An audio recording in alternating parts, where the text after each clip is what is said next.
C'est l'heure du débat sur la 95.5, le www.nanafm.tg ou encore le numéro 575 sur le bouquet Canal+. Mesdames et messieurs, bonjour et merci de nous rester fidèles. Après la reprise de la célébration des fêtes et rites traditionnels dans tout le pays par le gouvernement, le ministre en charge de la Santé fait plusieurs recommandations dans le cadre de la célébration de ces fêtes. Alors pour aborder ces recommandations, je reçois sur ce plateau Dr Koundé Kweto, membre du comité scientifique. Docteur, bonjour. Bonjour Norbert. Et alors, ça fait 8 jours qu'on s'est vu, on se retrouve le soir, ou bien la nature a fait qu'on se retrouve encore aujourd'hui. Oui, tout le plaisir d'honorer en tout cas votre plateau ce matin et pour partager aussi sur ces sujets d'actualité liés à la Covid. Alors, les auditeurs ont donc la possibilité d'intervenir dans ce débat sur nos deux numéros 91 09 71 71 ou le 96 61 58 58 ou encore sur la page Facebook de Nana FM avec Romain Aziablé à la mise en onde. Je suis Norbert Djouradi, le débat de Nana FM, c'est parti. Bienvenue sur la plus belle dame de l'année. Une fois encore, merci pour votre fidélité d'écoute. Alors, docteur, depuis hier, vous abordez le titre d'ancien président de l'Ordre des pharmaciens du Togo. Alors, comment se sont déroulées les élections? Oui, effectivement, nous tenions hier le 29 juin 2022, donc l'Assemblée générale élective de l'Ordre national des pharmaciens du Togo. Oui, c'est une assemblée qui s'est bien déroulée, le scrutin s'est très bien déroulé également. Les pharmaciens étaient massivement mobilisés pour cette échéance très importante pour notre institution. Et donc les pharmaciens de tous les bords d'exercice, les officinaux, les pharmaciens du public, les pharmaciens grossistes répartiteurs, importateurs, les industriels également. Et c'est vraiment dans cette ferveur que ces professionnels ont élu hier un nouveau bureau de 9 membres, un nouveau conseil de 9 membres, donc tel que prévu par la loi. Donc, et avec un nouveau président, je confirme, qui prendra ses fonctions dans les semaines à venir et qui aura la large charge avec son conseil de mener en tout cas les affaires ordinales pour les 4 prochaines années. Alors, docteur, on va laisser l'ordre de côté. Alors, tenant compte de la maladie à coronavirus, on peut dire que votre mandat a été le plus difficile. Alors, quels sont les enseignements que vous retenez de la COVID-19? Bon, c'est vrai que pour nous, effectivement, en évoquant notre mandat, cette COVID-19 qui a déferlé sur en tout cas tous nos pays en fin 2019, pour nous, ça a été un handicap de 2 ans d'action en termes d'activité ordinale et en termes aussi de, je dirais, d'activité tout simplement dans nos métiers parce que on a dû carrément revoir nos approches. Vous savez, pour nous pharmaciens, dans le contexte où nous nous sommes retrouvés avec des circuits logistiques qui se sont compliqués considérablement, avec aussi des fermetures ou cette tendance de tous les pays à se replier sur eux-mêmes. Nos partenaires qui nous fournissaient les médicaments, c'est devenu très compliqué. Et, ce réflexe de survie qui a consisté pour les grands pays, les pays producteurs de matières premières et de produits finis, de se replier sur l'essentiel, sur le vital. La Chine et l'Inde qui sont la grosse industrie mondiale du médicament. Vous savez que la Chine a été le premier pays atteint avec un blocage total, donc une raréfaction des matières premières en matière médicale. Tous les pays en ont pâti. Et voilà, donc tout ça nous a quand même compliqué notre travail et nous a quand même donné beaucoup d'angoisse puisque, vous savez, le Togolais lambda ne peut pas se poser des questions quand lui il a besoin de son médicament. Le médicament qui le soigne et qui pousse la porte d'une pharmacie doit pouvoir le trouver. Et nous avions la mission de faire en sorte que ce besoin vital puisse continuer à être satisfait. Et nous avons mobilisé l'ensemble de nos importateurs pour des mesures d'anticipation, pour trouver de nouveaux circuits logistiques d'approvisionnement. Je dois dire que ça n'a pas été chose facile, mais heureusement, je pense que les Togolais aussi peuvent le confirmer. On n'a pas senti trop de rupture. Nous avons géré en interne. À un moment, nous avons dû avoir aussi le soutien du gouvernement sur certains aspects. Même pour pouvoir mettre un colis dans un avion, à un moment donné, c'était nécessaire que le gouvernement nous appuie. Nous devons saluer également cette mobilisation à ce niveau pour soutenir des secteurs aussi sensibles que les nôtres dans cette période difficile. J'ai été, comme vous le savez également, aux premières lignes de cette bataille à travers le conseil scientifique que le chef de l'État a mis en place et la coordination de gestion de la riposte. Oui, ça a été une expérience très enrichissante de travail collégial, de partage avec des acteurs de différents horizons, puisque pour lutter contre cette pandémie dans notre pays, il ne s'agissait pas de mobiliser que le corps médical, puisque dans une crise comme celle-ci, il ne s'agit pas de soigner, il s'agit de faire en sorte que le Togo puisse, dans son ensemble, résister correctement. Donc, la coordination, c'était un cadre multisectoriel de réflexion et de recherche de solutions à tous les niveaux, et pour pouvoir impliquer chaque Togolais dans la lutte, parce qu'il fallait que chacun fasse quelque chose à son niveau pour que nous réussissions.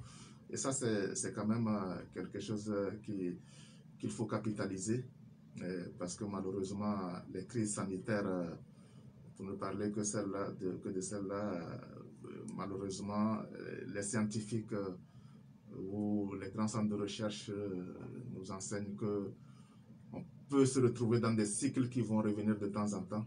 Il faut que nous nous préparions. Le défi a été aussi de pouvoir convaincre nos concitoyens, parce que ça a été très difficile. D'abord, la peur que tout le monde a ressentie. Au début, tout le monde a appréhendé, il y avait la grosse panique. Nous, il fallait rassurer. Mais ensuite, quand la maladie ne s'est pas manifestée, Dieu merci, en tant que telle dans notre pays, comme on l'a vu dans les autres pays, nos populations ont cru quelque part que ça ne concernait pas l'Afrique. Là aussi, il fallait continuer par dire attention et maintenir les mesures. Tout ça n'était pas évident, mais je crois que globalement, on peut saluer, je dirais, la discipline des Togolais et en tout cas leur sens d'écoute des acteurs de santé que nous sommes. Et tout ça permet que le Togo en sorte gagnant. Alors, docteur, vous, personnellement, au niveau de votre pharmacie, est-ce que ça vous a permis de revoir votre façon de travailler? Bien entendu, vous avez pu voir que dès les premières heures de la crise, la pharmacie a été le secteur qui a réagi le premier. Nous avons, je me rappelle que le premier spot télé à la TVT, c'est nous qui l'avons produit. Nous avons demandé à la direction de la TVT de le publier, parce qu'il fallait que nous communiquions avec la population sur les mesures qui devraient être mises en place dans les pharmacies. Et parallèlement, nous avons recommandé à nos collègues de prendre tout de suite des mesures, parce que les pharmacies ne pouvaient pas fermer comme tous les autres commerces. Et comme toutes les autres structures, nous sommes avant tout une structure de santé, et il fallait que les pharmacies restent ouvertes. Et il fallait que nous rassurions non seulement nos collègues, mais nos collaborateurs, en mettant en place les outils de protection qu'il faut et les mesures de distanciation dans les pharmacies, avec le système que vous avez vu de lavage à main, tout ça. Donc, ça, déjà, pour reprendre les recommandations du gouvernement pour gérer la crise, ça a changé beaucoup de choses dans la pharmacie. Ensuite, l'approvisionnement, forcément aussi, a changé. Il y a eu des moments de couvre-feu où il fallait réadapter les horaires. Et même la gestion des équipes a été complètement revue, parce que nous avons fait en sorte de pouvoir assurer la continuité du service au cas où un membre de l'équipe venait à être infecté ou à être porteur du virus. Nous avons mis en place un remplacement qui permettait que les équipes ne se chevauchent pas.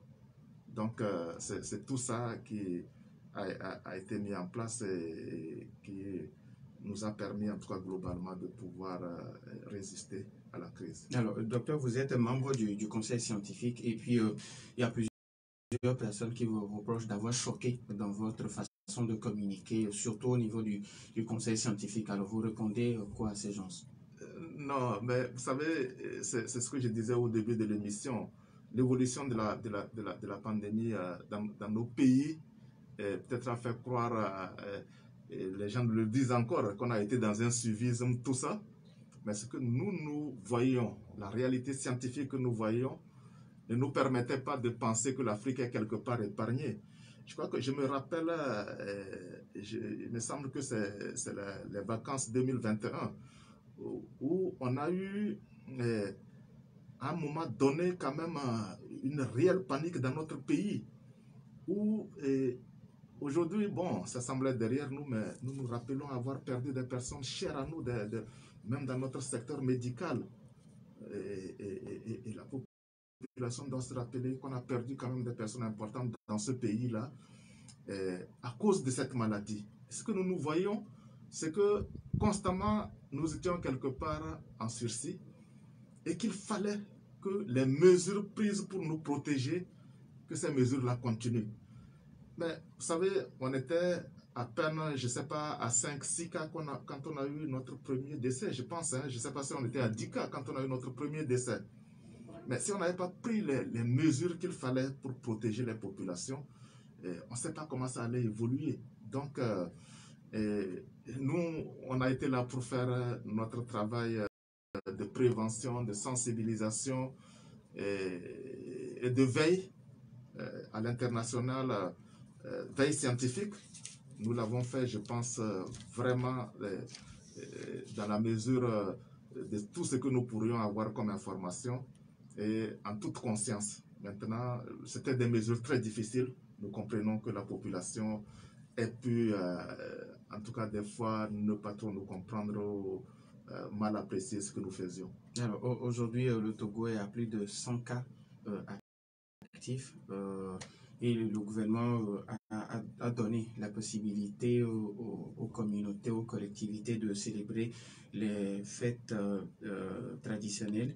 Alors aujourd'hui, mais au-delà de ça, le ministre en charge de la Santé a donné quelques recommandations. Alors, quelles sont ces recommandations? Oui, et effectivement, le gouvernement, au vu de la circulation très basse du virus actuellement dans notre pays, a bien fait je dirais, de libérer un peu les Togolais, parce que les fêtes traditionnelles, c'est des moments de ferveur, de retrouvailles chez nous. Et c'est quelque chose qui nous a manqué pendant 2 ans. Et je pense que c'est une bonne chose de pouvoir donner cette possibilité. Maintenant, même si nous n'avons plus de morts depuis des mois, et que nous sommes à peine à 100 cas actifs dans notre pays, et je dirais de nouveaux cas très faibles tous les jours. Je crois qu'hier on était à 21. Voilà, ça reste encore très bas. Et force est de constater que la maladie, ou en tout cas la pandémie, n'est pas déclarée vaincue. Et que actuellement, dans tous les pays, tout le monde a pris certaines options. Vous voyez la Chine qui, quand il y a eu reprise, ils sont allés tout de suite au confinement. Ça, c'est le choix de ce pays. Confinement strict de grandes mégalopoles entières. Et du côté de l'Europe, vous voyez qu'aujourd'hui, ils ont repris une vie plus ou moins normale. La différence entre ces deux parties du monde, c'est que l'Occident a vacciné massivement et la Chine, par exemple, très peu, et donc le système de confinement a continué là-bas. Donc nous pouvons dire que pendant que ça va, c'est calme, il faut continuer à vacciner.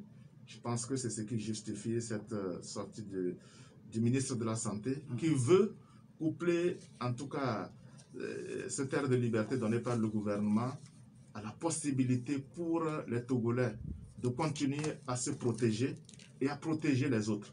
nous allons nous retrouver.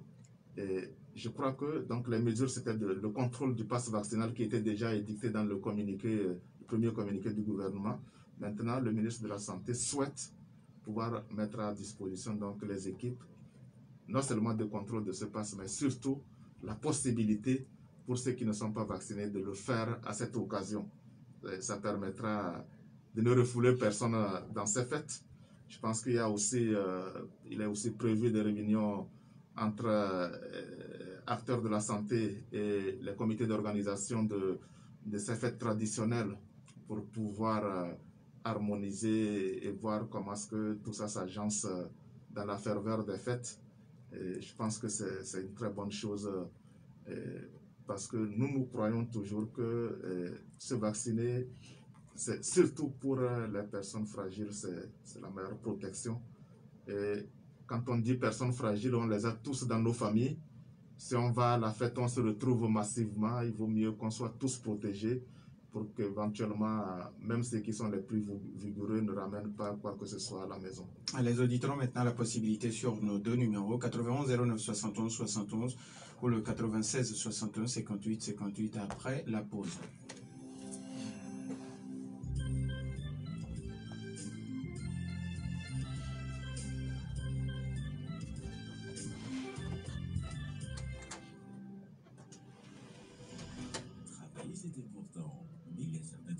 Salisse toute la journée et faire la lessive est un véritable calvaire. Ne vous inquiétez plus, nous avons pour vous le Geltex. Le Geltex nettoie vos habits comme neufs. Très mousseux, vous n'avez pas besoin de passer des heures sur vos linges. Il nettoie toutes les taches, même les plus récalcitrantes. Avec le Geltex, votre lessive ne sera plus qu'une partie de plaisir. Pour tout besoin de produits d'entretien, rejoignez-nous vite à la société La Détermination, 6 à Agro, près de la station Total Minamamou 2, ou appelez le 70 77 17 17 ou le 90 01 35 12.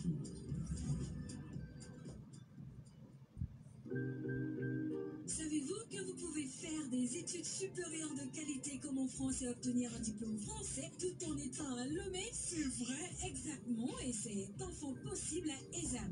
École supérieure d'Audi et de management est pleinement à votre disposition et accompagne les jeunes et étudiants à réaliser leurs rêves en leur offrant la formation LMD délocalisée, en leur donnant une ouverture d'esprit de compétition à l'international pour développer librement la passion de l'excellence. ESAM dispose des filières en expertise comptable, droit privé et public, droit des affaires et des collectivités territoriales, comptabilité, contrôle et audit. Choisir ESAM, c'est garantir l'avenir de vos enfants.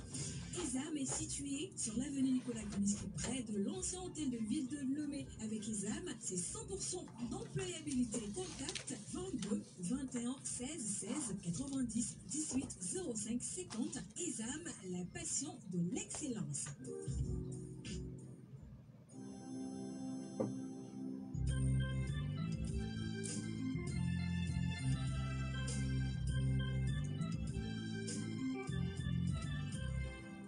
« 91 09 71 71 ou le 96 61 58 58. Nous avons un premier auditeur en ligne. Alain FM, allô?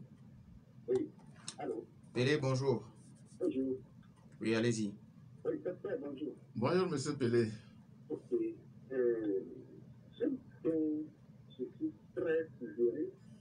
Je ne peux pas tuer mon pays dans mal. Parce que, docteur, Oui, je monsieur pense Pélé. que cette semaine-là, il y a beaucoup d'accidents qui se sont passés dans notre pays, sur notre territoire. Mais ce matin, je suis levé à 6 heures pour écouter Radio Lomé. On n'a rien parlé de cet accident. Là, on nous dit qu'il y a les Covid qui s'augmentent.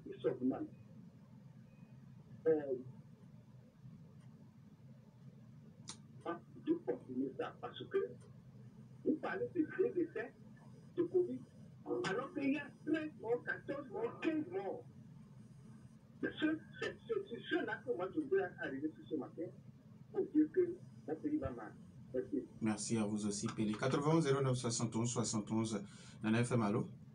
Bonjour, Norbert. Monsieur Garo, bonjour. Docteur, bonjour. Bonjour, monsieur Gado. moi, je vous encourage, vous avez fait un bon boulot lors de cette maladie de Covid-là. Parce que, surtout les jeunes qui finir, les autres l'ont tellement incité. Et aujourd'hui, l'église est ouverte, non? Pourquoi on va finir? Bon boulot, merci. Merci à vous aussi. Nana FM, allô? Allô? Allô? Oui, bonjour, Papa Sibiti. Bonjour, mon directeur. Bonjour, mon président. Bonjour, Papa Sibiti. Ça fait longtemps, ça fait plaisir de vous entendre. Vraiment, c'est avec respect que j'apprends que vous avez été changé. Non, compte tenu de votre vigueur, bon, donc là vous allez, vous êtes pharmacien, là vous allez, que Dieu vous protège. Merci. Et que celui qui va vous remplacer fasse ce travail. Vous savez, quand on dit que vous avez été dur, je vous apprécie, vous félicite. Parce que face à la vie des hommes, il faut être dur face à certains Togolais. Vous, comme l'a dit M. Gado, le professeur ministre, il continue dans cette voie. Il s'agit de la vie des gens. Compte tenu des accidents, bon, qu'est-ce que vous voulez? C'est l'homme qui est chose, certains préfèrent compter leur argent face à la vie des sinon. Merci beaucoup. Vos condoléances à Christ pour toutes ces familles-là. Merci beaucoup. Merci à vous. Merci à vous aussi, Papa Sibiti. Nous avons un autre auditeur en ligne à la FM. Allô? Allô? Oui, bonjour Michel. Oui, bonjour Monsieur Nandré. Oui, allez-y, on vous écoute. Bonjour à l'invité. Bonjour Monsieur Michel. Moi, je voudrais tout simplement intervenir dans le sens que il ne faudrait pas que notre cher pharmacien s'inquiète. Parce que cette maladie ne mettra pas 20 ans avant de nous raser. Si elle devrait nous raser, je crois qu'aux premières heures, face à notre manière de vivre, notre mode de vie et communautaire, je crois qu'on serait tous rasés. Déjà, on ne serait même pas en train de parler. Et donc, je dis, la manière dont nous vivons chez nous a fait que nous sommes déjà transmis un certain nombre de fois, une fois ce virus-là. Et d'où donc sa virulence certainement va diminuer. Il faudrait, la manière dont on se préoccupe de Covid et on compte les cas tous les jours, qu'on s'occupe également des autres maladies pour que les gens sachent qu'en réalité, quelle maladie tue plus? Qu'est-ce qu'il faut faire? Où est-ce qu'il faut axer plus la recherche scientifique, médicale ou bien traditionnelle, pharmaceutique, pour nous permettre vraiment de sortir des mains des Occidentaux. Il vient de parler tout à l'heure comment ils exportent les produits et comment il y a eu inquiétude après. Et quand des cas, des situations comme ça s'arrivent, il faut qu'on travaille sur le local pour être préventif et se cacher des mauvaises situations qui vont se poser à l'avenir. Merci, bonne journée. Merci et bonne journée à vous aussi. 91 09 71 71 ou le 96 71 58 58. Nana FM, allô? Oui, allô, bonjour. Bonjour, Mas Dadido Gomé. Bonjour, docteur. Bonjour, monsieur Mas Dadido Gomé. Je voudrais vous poser une question. Oui. Il y a beaucoup d'anciens médicaments que je pense qui a été fabriqué par un Togolais, en l'occurrence le pharmacien de Pharmacie pour tous et Pantivir. Est-ce que ce médicament-là, sinon, s'il n'est plus là, pourquoi il a été supprimé? Parce que je pensais que ce médicament était destiné à l'hépatite B. Deuxièmement, bon, comme l'a dit M. Pelé, je suis d'accord avec lui. Et pour les accidents, le médicament, c'est le code de la route. Mais je dis technique. Mais c'est ce qui n'est pas respecté. Et nos policiers, il faudrait qu'ils soient mieux conscientisés. Au lieu de répéter, qu'ils fassent les vrais contrôles sur les routes. Merci, bonne journée. Bonne journée à vous aussi. 91 09 71 71 ou le 96 61 58 58. Nana FM, allô? Alors, bonjour. Bonjour. Brillant. Brillant. Cher ami, ça fait longtemps. Ah oui, c'est vrai, merci beaucoup. D'accord, je vous écoute. Je salue notre invité. Bonjour, M. Briand. Bonjour. Bon, moi, j'ai souvent fait cette remarque-là concernant Covid. Quand les cas commencent par augmenter en France... Monsieur Bruno, Monsieur Briand, oui. s'il vous plaît, est-ce que vous pouvez vous éloigner un peu de votre poste récepteur? C'est bon? Ok. Quand les cas commencent par augmenter en France, automatiquement, les cas aussi commencent par augmenter autour de nous. Moi, je ne comprends pas. Est-ce qu'on peut m'expliquer ça un peu? Sachant pertinemment que nous n'avons pas les mêmes conditions climatiques. Et le virus, le corona, qui en quelque sorte se vit plus dans les milieux froids, et quand ça commence en France, on a aussi les tailles. Alors, ce que moi je veux dire, le comité qui gère la Covid fait des efforts. Je le remercie. Cependant, il va falloir mettre aussi l'accent sur les remèdes locaux, ceux dont nous devons avoir besoin pour pouvoir vaincre ce mal. Ce n'est pas forcément le vaccin. Oui, c'est bon, mais voilà que les populations ne se prêtent pas pour ce vaccin. Mettons l'accent sur les produits locaux, les remèdes qui peuvent en quelque sorte nous priver de cette maladie. Et aussi, pour finir, les autres maladies sont plus mortelles et causent plus de morts que Covid. Mais pourquoi on s'acharne tant sur ce mal-là? Merci. Merci à vous aussi, Monsieur Briand. Je pense que maintenant, est-ce que nous avons un autre... D'accord, on va donner la possibilité maintenant à l'invité de répondre. Alors, docteur, vous avez suivi tous les auditeurs, Pélé, qui parlent beaucoup d'accidents sur... Oui, je crois que 2 ou 3 auditeurs sont revenus sur ces cas d'accident. Je voudrais aussi, comme l'ensemble des Togolais, m'incliner sur, je dirais, la douleur des familles qui ont perdu ces personnes chères. C'est notre pays qui perd aussi des valeurs. Hein. Et je ne crois pas que l'on soit indifférent à ces morts subites. Seulement, bon, ce matin, nous continuons à parler de Covid parce que voilà, c'est un nouveau mal qui est arrivé, que le monde entier est en train de gérer. Nous estimons qu'il faut continuer aussi à maintenir un minimum d'alerte chez nous pour que ça aussi ne vienne pas s'ajouter à tous les autres maux, les morts par accident et autres. Et il y en a aussi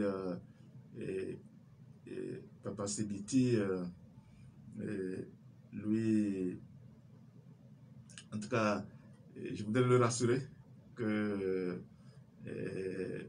la présidence de l'ordre, en tout cas, est passée entre de bonnes mains et que, en tout cas, le dynamisme, la dynamique de notre institution ordinale au service de la population ne va pas, cette dynamique-là ne va pas, en tout cas, s'affaiblir avec mon départ.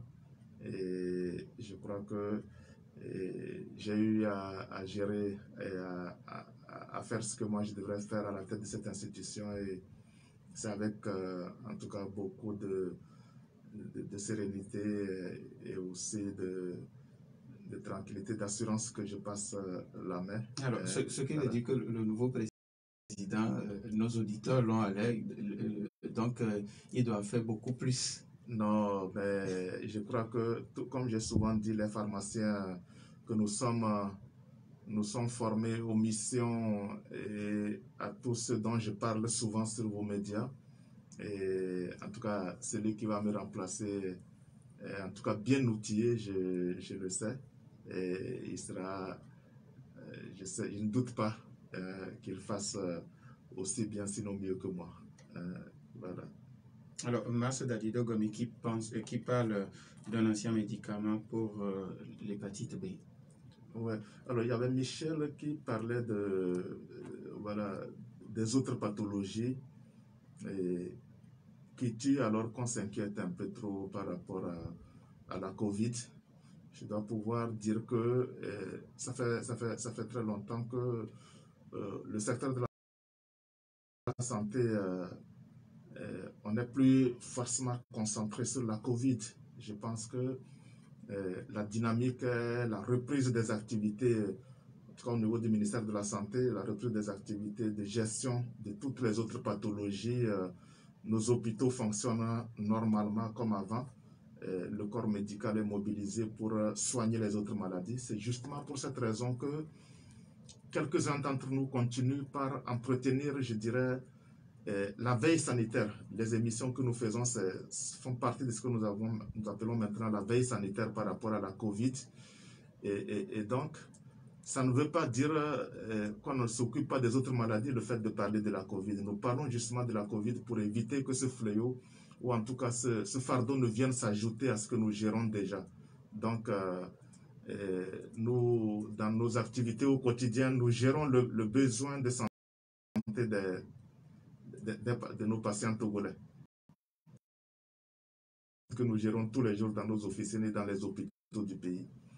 Alors, quant à Mas, oui, c'est vrai qu'on nous dit souvent ça, oui, nous avons notre doyen, le pharmacien d'Almeida, qui fabrique un certain nombre de produits, dont les pancartes montent en France, ça suit au Togo. Non, c'est pas ce que nous voyons, hein, et ce n'est pas ce qui nous inquiète, nous. Au conseil scientifique, nous avons vu, nous avons mis toujours en lien l'augmentation. Les périodes où nous nous inquiétons et nous revenons pour passer des messages, c'est les périodes de vacances, de grandes vacances, et c'est les périodes aussi de fêtes de fin d'année. Pourquoi? Le virus il continue par circuler un peu partout, hein. Aujourd'hui, ça a commencé par augmenter au Maroc, dans des pays comme le Maroc, l'Afrique du Nord, ça réaugmente fortement. Il circule partout. Nous, on a remarqué tout simplement que pendant les grandes vacances, pendant que nos concitoyens reviennent des autres pays, les cas augmentent chez nous. Donc c'est le lien que nous faisons.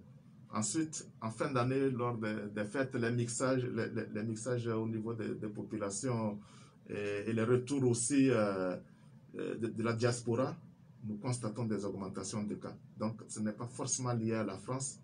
C'est vrai que on a toujours cette référence et on a l'impression que c'est par rapport à ce pays qu'on fait maintenant. Nous avons nos réalités, nous les intégrons et nous analysons en fonction de ces réalités-là.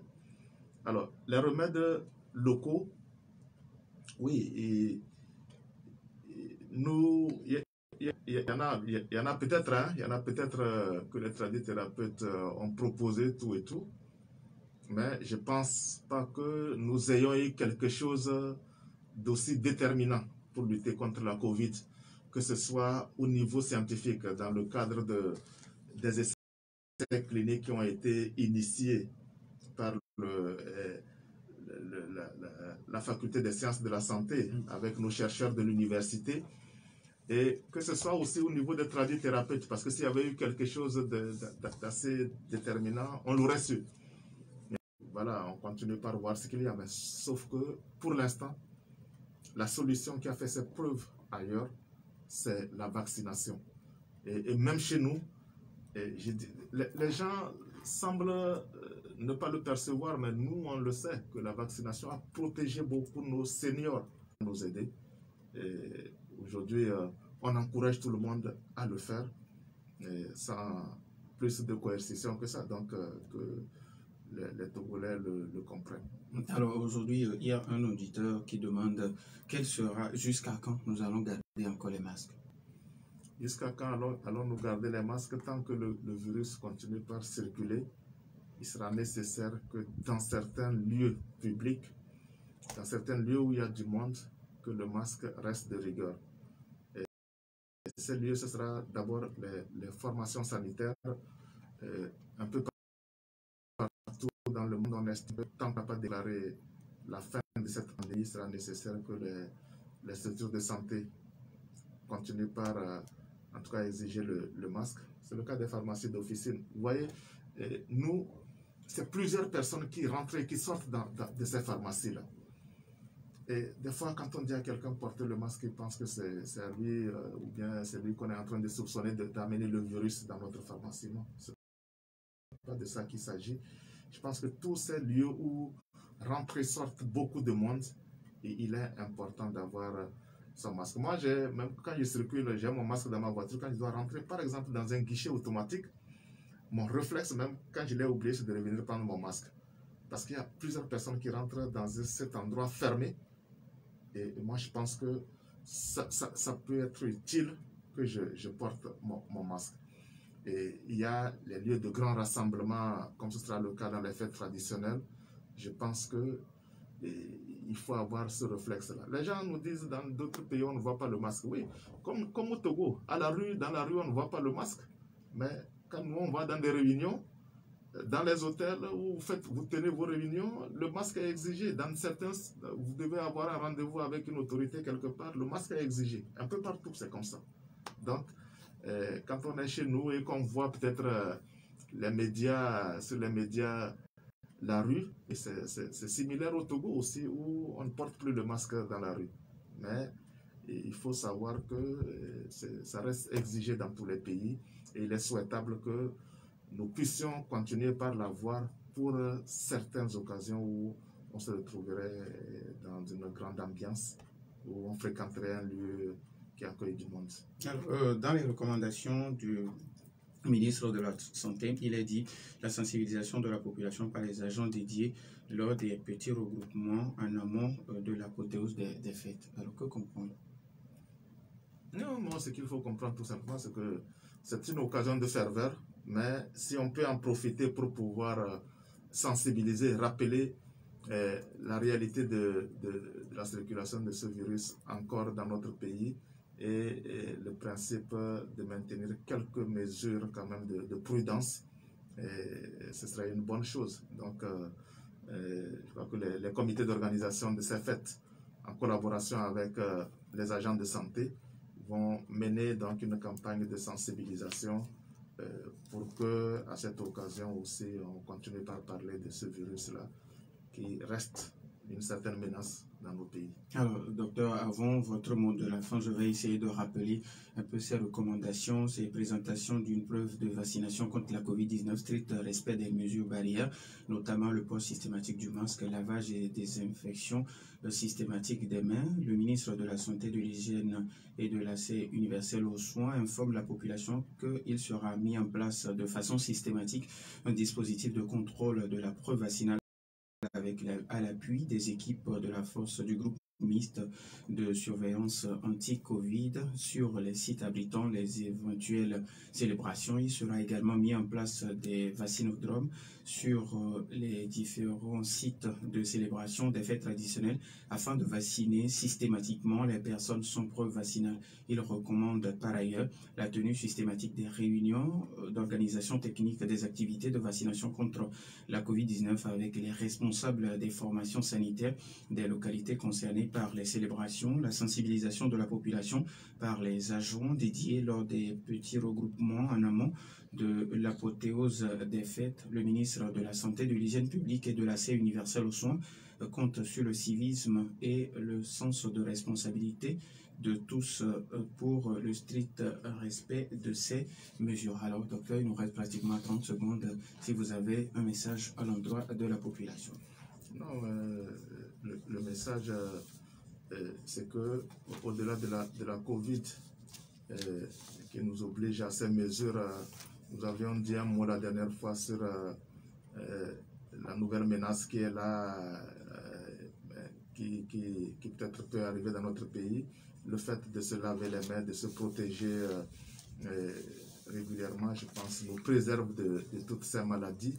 Et par rapport au coronavirus, on était à 1-2 cas il y a 3 semaines. Bon, il y a une légère augmentation. Espérons que ça s'estompe, mais comme on a les vacances, il faudrait que les uns les autres restent prudents et observent ces mesures édictées par le gouvernement dans le cadre des rassemblements surtout festif au moment des fêtes traditionnelles. Nous disons merci au Dr Condé Kweto, membre du conseil scientifique. Merci également à Romain Aziablé pour la mise en onde. Je suis Norbert Djouredi. Bonne suite de nos programmes.